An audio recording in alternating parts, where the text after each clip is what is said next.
So first, you need to go to your dashboard of Wix or to all of the list of your website.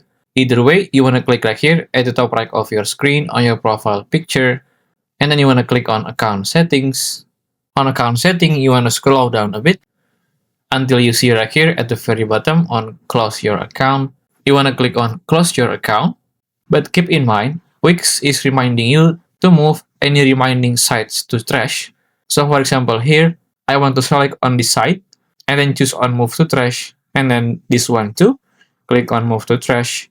And then if your site has any premium plans or domains connected, you need to cancel or transfer them first. So later there will be no billing to you. After you've done that, just click on close your account, which will take you to this windows, and then here you can just tell the Wix on why are you closing your account. Just choose something, and then you can also add your feedback, but it was optional, and then you want to enter your password to do this. And then also here on before you delete, if you just want to change your email account, you can just do it like here on account settings, and then after you certain that you want to delete your account, just click on close account.